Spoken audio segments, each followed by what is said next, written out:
Welcome to Life, Love, and Light. I'm Veronica Mary Rolfe, and in this series of podcasts, we're delving into the wisdom of the beloved medieval mystic Julian of Norwich to discover how her revelations of divine love may inspire, encourage, and guide us on our own spiritual path. Last week, in the fifth revelation, we discussed Christ's words to Julian from the cross, referring to his own sufferings. He said, "Herewith is the fiend overcome." And we examined Julian's ever-deepening awareness that in God may be no wrath. Now, in the sixth revelation, Julian hears Christ speak to her again in distinct words. "I thank thee for thy service and for thy labor, and namely, of thy youth." It seems as if Julian is indeed at the end of her short life, experiencing her own judgment day, hearing God thank her for her service to others and her labor, which might imply her childbirth. Extraordinary words. And Christ thanks her namely, that is, especially, for having served and labored during her youth. Remember, Julian was 30.5 years old when she received her revelations. In the 14th century, 30 was considered middle age, since the lifespan, especially of women, was so short. So in essence, Christ was thanking Julian for her entire life so far. What a stunning moment that God should be so homely and courteous as to thank Julian for her life. Imagine being thanked by Christ on the cross for your own youthful love and service, your acts of compassion and generosity, your hard work, your dedication. Oh, how difficult it is for us to believe and to accept that we have done anything that the Lord could thank us for in our youth or at any time since.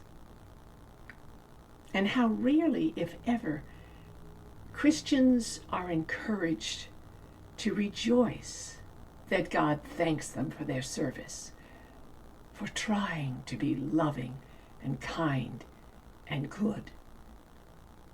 We know so well our own failings and the mixed motivations in anything we do.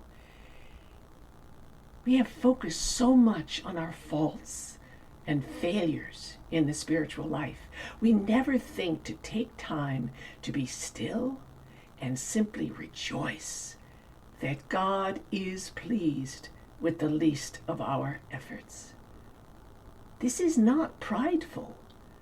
On the contrary, what could be more humbling than to realize that our ability to be a good person and to perform good works flows directly from the very God who thanks us for our goodness. It is Christ's own goodness that does the works of mercy and love in and through us. And in this we may always rejoice. Christ is not pleased because of what any of us, including Julian, has done or has not done by his or her own effort, as it were. What have we done that we've not been given the grace to do?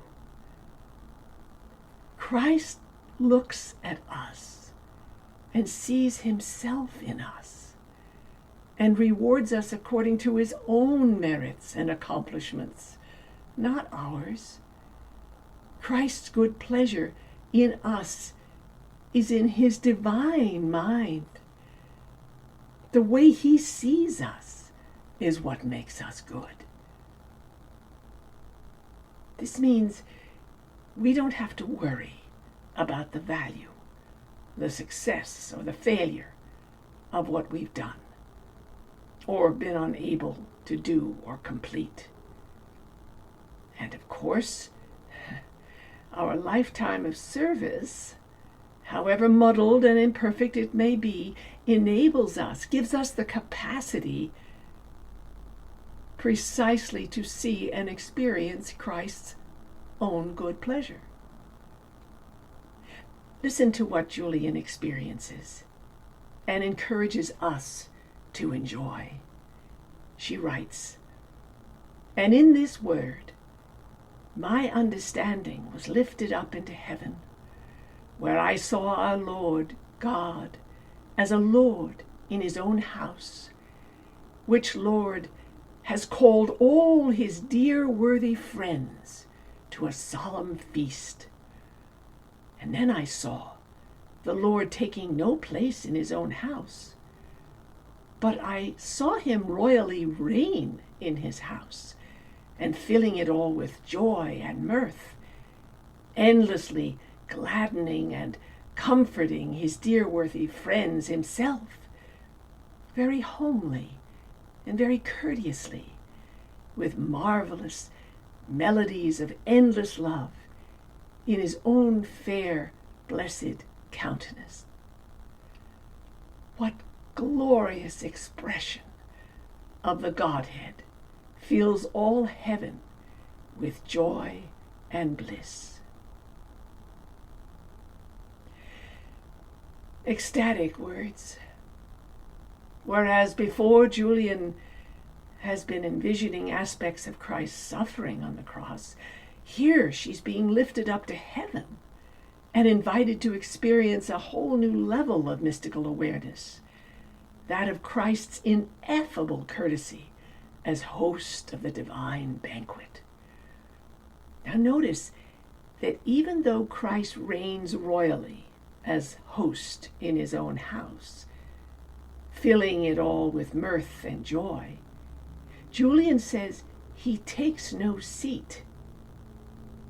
As at the Last Supper, when Christ washed his disciples' feet, as a servant or a slave would have done, here in the heavenly supper, Christ is busy, quote, endlessly gladdening and comforting or solacing his dear worthy friends. And notice that in Julian's vision, Christ is delighted to be able to make us eternally happy. We may recall that in the Gospel of Matthew, Christ told the parable of the wedding banquet that a king gives for his son. And again in Luke, Christ used the metaphor of a great supper at which the Lord himself seats and serves the invited guests to describe the heavenly kingdom. So here Julian experiences these two parables playing out in front of her. She's being granted a foretaste of the incomparable joys of Christ's presence at the eternal feast. Long ago, the prophet Isaiah had depicted heaven as the divine banquet. "On this mountain the Lord of hosts will make for all peoples a feast of rich food, a feast of well-aged wines, of rich food filled with marrow, of well-aged wine strained clear." And again in the book of Revelation, we also hear portrayed the union with Christ in glory as a great marriage supper. Now, all these images would have been familiar to Julian from hearing the scriptures read and preached. So it is quite natural that her glimpse of heaven would have come in the form of a solemn feast. But now, these images take on an actuality that she had not experienced before. Heaven becomes a reality for her. Of course, these are rich, but essentially imperfect metaphors to describe the ineffable joy of the heavenly feast. We have no idea what the eternal joy of seeing God face to face, of seeing Christ, just as the disciples, men and women, did after the resurrection. We can only use our imagination, as mystics and poets do, to get a taste of the most perfect joy, the most sublime union, the most ecstatic love. Because generally, in mystical experience, the Spirit uses the metaphors that are most familiar to the mystic's mind in order to reveal a new, hidden meaning. And this type of vision usually appears to the inner eye of the mystic in a flash, completely formed and incomparably clear. There is no doubting its authenticity. It is sudden and completely uncontrived. And I think this vision indicates that Julian's consciousness is expanding to be able to anticipate her own salvation. She's being given a taste of the bliss awaiting her in heaven when she will see the resurrected Christ face to face. She does not doubt that it will happen. At no time in her revelations does Julian ever question her salvation. And then Julian is shown, quote, 3 degrees of bliss that each soul shall have in heaven that willfully has served God in any station in life on earth. The first level of bliss is the abundant honor and thanks, such as Julian has just heard Christ give her, that the soul shall receive from God when it is free of all pain, perhaps even alluding here to the pain of purgatory. Julian writes that this thanks is so overwhelming that it seems the soul could not be filled any fuller with honor. It appears to Julian that all the pains and travails that might be suffered by all the living would not have deserved the thanks that even one person who served God shall receive in heaven. The second degree of bliss is that all the blessed creatures, quote, shall see this honorable thanking. So here we have the image of a great homecoming with the citizens of paradise gathered to greet the new arrival and to hear the Lord welcome the soul and make his service known to all who are in heaven. Julian was shown an example of a king who thanks his subjects, who therefore feel honored. But if the king makes his appreciation known to all the realm, then the subject's glory is increased that much more. And the third degree of bliss is that the king's thanks, quote, shall last without end.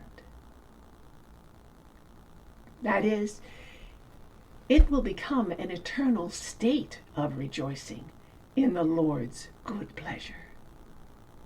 She writes, and I saw that homely and sweetly this was shown, that the age of every man shall be known in heaven, and be rewarded for his willful service and for his time, and especially the age of those who willfully and freely offer their youth to God, are rewarded surpassingly and wonderfully thanked. For I saw that when or at what time that a man or woman is truly turned to God for one day's service to fulfill his endless will, he shall have all these 3 degrees of bliss.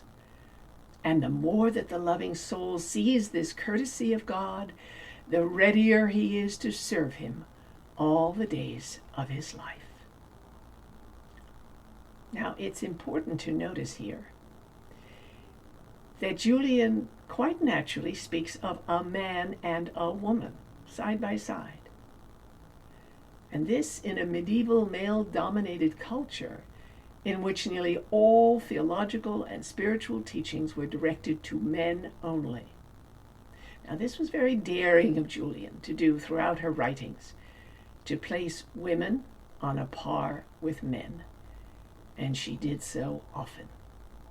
She also suggests here that anyone who truly serves God for even one day will begin to anticipate God's courteous reward, and therefore will want to serve him for a lifetime. I strongly suggest that you remember this revelation whenever you don't feel like meditating or reaching out to help a neighbor or a friend in need. For one day's service, turn to God in contemplative prayer and in the service of others. Julian anticipates an eternity of thanksgiving from God.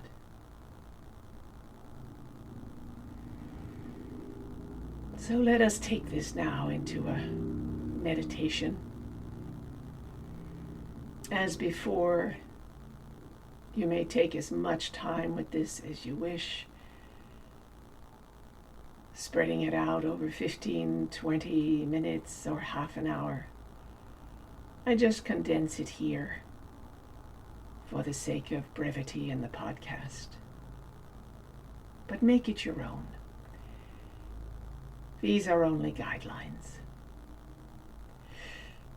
Take a comfortable position, feet on the floor, hands folded, palms upward, receptive and open. Close your eyes gently. Take a deep breath.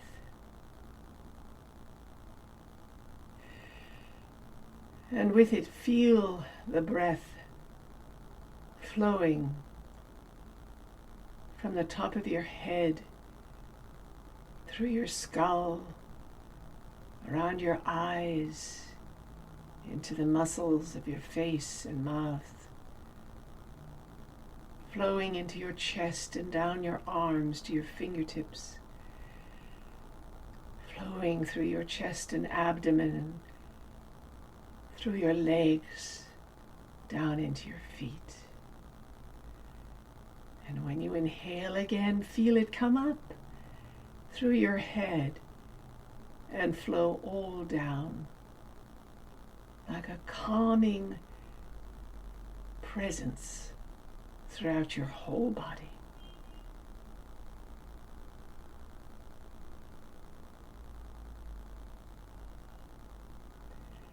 And gradually become aware of your breath.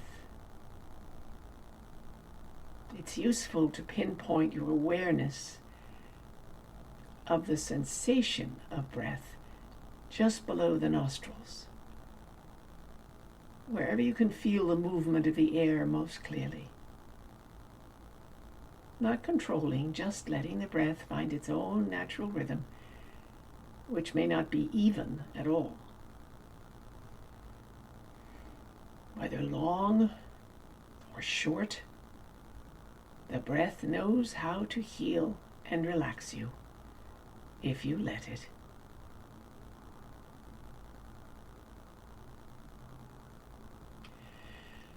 Without losing track of this rhythm of the breath, become distinctly aware of who is watching that rhythm.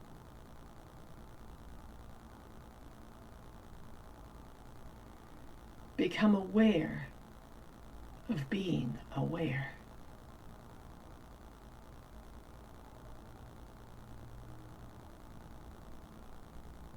We always want to ground the awareness in stillness. Try to make that stillness large enough and broad enough so that it can take in the whole range of the passage of the air through the nostrils, throughout your body, without really following the breath, just being aware of it.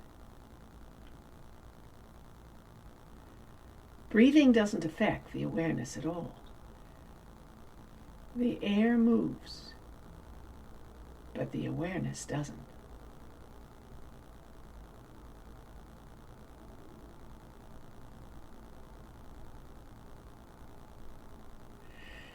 And now, without moving your awareness, shift your focus slightly to the middle ground.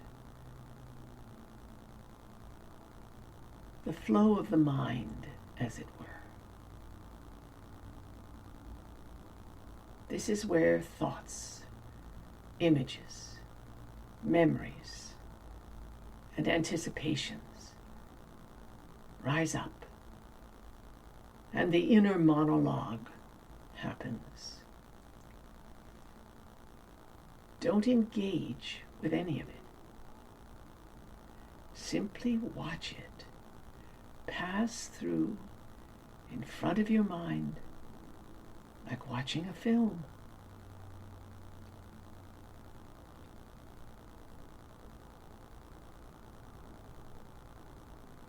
And then notice that within this middle ground of the mind, there's the other layer that's a little closer to awareness. Namely, the subjective impulses, the reactions, the coating that we put on every thought or memory, how we feel about each thought.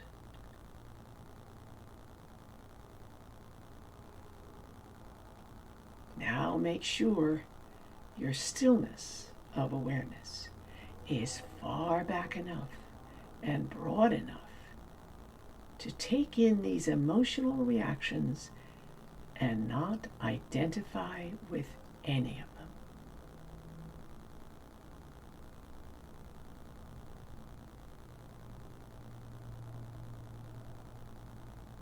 And then turn your awareness onto this very quality of being aware. Let all the other things fade into the background.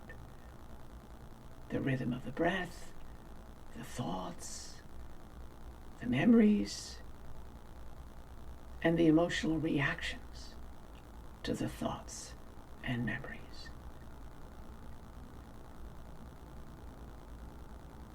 They'll keep going, but you're not paying any attention to them. All you care about now is the very quality of being aware. Rest there.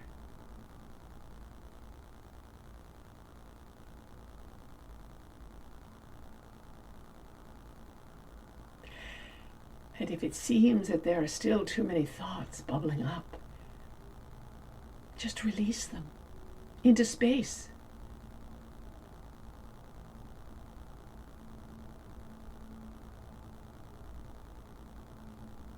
And if you start feeling dull or drowsy, just brighten this awareness, like the brightening of the sky at dawn. Spacious, intense, beautiful, but without any image. Just vast awareness. Keep releasing, relaxing into space, letting go of your thoughts.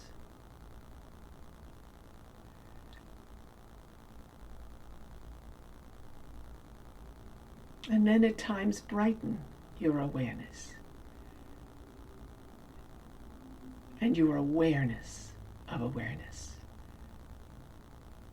in awe of this flow of the mind that never stops.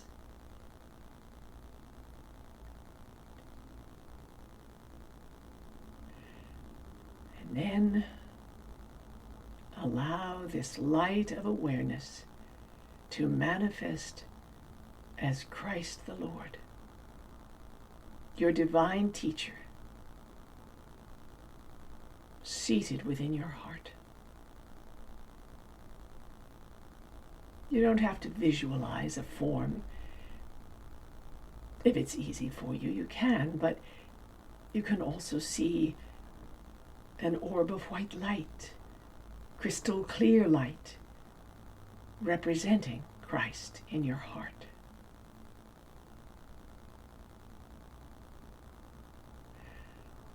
Just sit with that presence.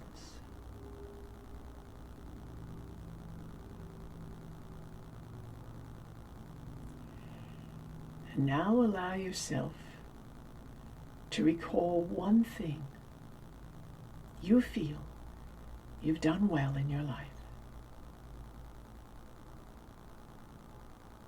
Working hard in school, developing your talents, some compassionate service you've given, a kindness you did for someone, making a lifetime commitment to another person, taking care of those in need. Now imagine being at the Lord's heavenly banquet, being invited in not by a servant, but by the Lord himself, leading you to the front of the dining hall. And then imagine you hear him letting all the heavenly guests know of your service, your compassion, your lifetime of love. You may feel profoundly embarrassed until you see the great joy the Lord has in honoring you, as Julian understood. And then you see the great joy the heavenly guests have in celebrating your good works. You know in your heart you couldn't have done anything without the grace and guidance of Christ, strengthening you in all your endeavors. And you know you made many mistakes and failed to live up to your own expectations so many times. But all that is forgotten now. All the Lord wants is to thank you for your labors of love and your service. In your youth, your middle age, your maturity, your old age. It gives him the greatest pleasure to do so.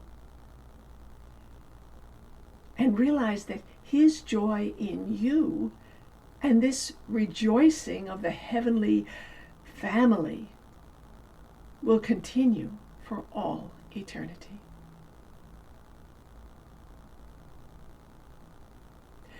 Give thanks that you have been given such abundant opportunities to love and to serve, and that you were strengthened when that service was difficult and even exhausting. Resolve to do whatever you can in this life to be worthy of such joy and heavenly appreciation in the next. And offer all that you've ever tried to do or be to the Lord, that he may make your efforts holy and perfect forever.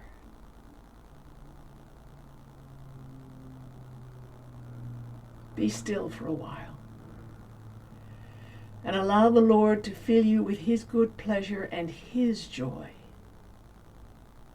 You don't have to feel worthy. Christ's love of you is what makes you worthy. See the Lord's loving eyes looking at you, His face smiling at you, and allow yourself to smile back at Him.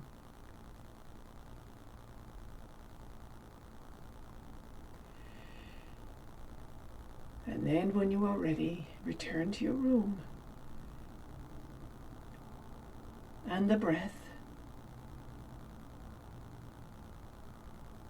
And feel the Lord's good pleasure flowing through everything you do.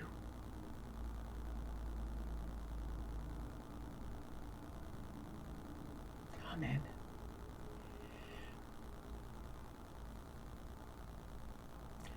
May I remind you to be sure to click subscribe to these podcasts so you get weekly notifications of each new revelation. And think about sharing the link with your family and friends who are sheltering in place. Julian might be a great comfort to them, especially at this time of anxiety and isolation.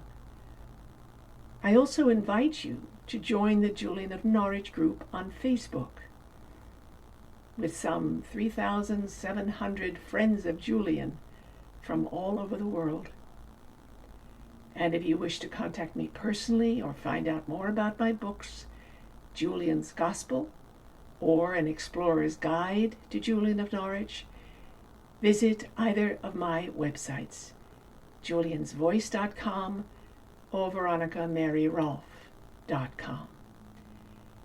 Next week, we will explore Julian's 7th revelation, during which she experiences extreme oscillations in her contemplation. 1 minute she's lifted up in pure joy that she thinks will never change, and the next she feels a sense of total abandonment by God. This revelation produces some very important teachings for all of us on the nature of contemplative prayer. I hope you will join us. Until then, I wish you the blessings of divine life, love, and light.